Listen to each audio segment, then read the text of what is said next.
Shalom sahabat Mitra Rema. Hari ini tanggal 19 Mei 2022 kita akan sama-sama mendengarkan firman Tuhan yang terambil dalam kitab Mazmur 62 ayat yang ke-9 yang berkata demikian. Percayalah kepadanya setiap waktu hai umat, curahkanlah isi hatimu di hadapannya, Allah ialah tempat perlindungan kita. Demikianlah firman Tuhan, dan firman ini akan sama-sama saudara dan saya renungkan di hari ini yang saya beri judul Curahan Isi Hati Bagi Tuhan.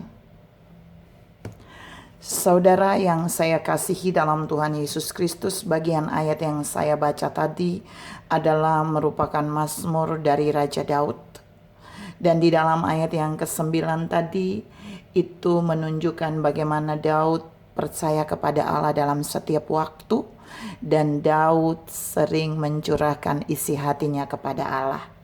Nah, kita mau lihat saudara, Daud mencurahkan isi hatinya kepada Allah, dan ini juga harus menjadi bagian saudara dan saya.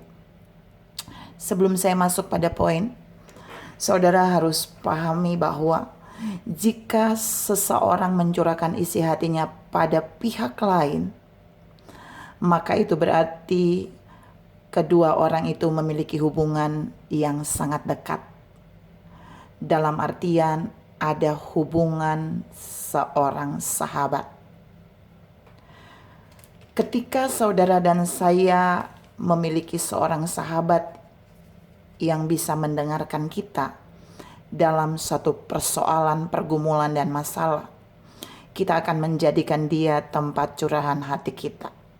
Tapi kita mau lihat Daud ini luar biasa. Daud punya sahabat atau Yonatan, tapi Daud juga menjadikan Allah tempat curahan isi hatinya. Daud benar-benar tahu Allah adalah sahabat yang luar biasa. Tuhan adalah sahabat yang dahsyat, di mana Daud bisa mencurahkan isi hatinya kepada Allah. Dan Tuhan mau saudara dan saya mau belajar dari bagian ini. Lihat, kita mau lihat beberapa poin ketika kita mencurahkan isi hati kita kepada Allah. Itu alasannya yang pertama seperti yang Daud lakukan. Kita akan menyampaikan semua isi hati kita kepada Allah, dan Allah akan menjadi pendengar yang baik bagi kita, yang terbaik. Jadi ketika saudara dan saya punya masalah dan kita datang pada Allah, kita mencurahkan isi hati kita kepada Allah, saudara harus tahu, di titik itu saudara dan saya hanya butuh Allah mendengarkan apa yang menjadi isi hati kita. Daud melakukan itu. Jadi Daud datang kepada Allah mencurahkan isi hatinya. Itu Daud sudah lega ketika dia udah mencurahkan unek-uneknya, persoalan, masalah yang dihadapi. Dia tidak menekan Allah untuk menjawab dia terhadap persoalan itu, tapi dia cukup butuh Allah untuk mendengarkan curahan hatinya. Ada berapa banyak saudara dan saya ketika mengalami satu masalah, kita datang kepada Allah tapi kita tidak mencurahkan isi hatinya, tapi kita berbalik menekan Allah untuk segera membuat kita keluar dari segala tekanan yang kita alami. Tapi pagi ini Tuhan menasehatkan saudara dan saya bahwa jadikan Allah tempat curahan hati kita, karena Dia akan mendengarkan semua curahan hati saudara dan saya. Yang kedua, Daud mencurahkan isi hatinya kepada Allah karena Daud memiliki hubungan yang sangat dekat dengan Allah. Ada berapa banyak saudara dan saya melihat orang-orang tidak mampu datang kepada Allah dan dia tidak mencurahkan isi hatinya kepada Allah. Mengapa? Karena ada sesuatu yang tidak beres antara dia dengan Allah. Hubungannya nggak beres. Tapi Tuhan mau bilang buat saudara dan saya bahwa mari bangun hubungan yang baik dengan Allah. Karena waktu saudara dan saya mengalami satu problem dalam hidup, ketika semua orang tidak bisa mendengarkan curahan hati kita, Allah siap mendengarkan curahan hati saudara dan saya. Bahkan Daud bilang di bagian kalimat pertama, percayalah kepada Allah setiap waktu. Artinya Allah dapat menjadi tempat curahan hati saudara dan saya setiap waktu. kapan aja dia siap mendengarkan curahan hati saudara dan saya. Persoalannya, apakah saudara dan saya menjadikan dia tempat curahan hati kita? Apakah saudara dan saya memiliki hubungan yang dekat dengan dia sehingga kita bebas mencurahkan isi hatinya kepada Allah, isi hati kita kepada Allah? Harusnya iya. Ingat, Yesus sudah bilang bahwa dia bukan memilih kita untuk menjadi hamba saja, tapi dia menjadikan kita adalah sahabatnya. Itu berarti sebagai sahabat yang baik, dia siap mendengarkan curahan hati saudara dan saya. Belajar dari Daud. Terlalu banyak curahan hati Daud kepada Allah itu menunjukkan dia punya hubungan yang begitu dekat dengan Allah. Mari bangun hubungan yang dekat dengan Allah. Miliki keintiman yang spesial dengan Tuhan. Supaya ketika saudara dan saya mengalami tekanan, persoalan, pergumulan dalam hidup, kita bisa datang kepada Allah dengan leluasa. Lalu kita mencurahkan isi hati kita kepada Allah. Dan dia akan mendengar. Yang ketiga,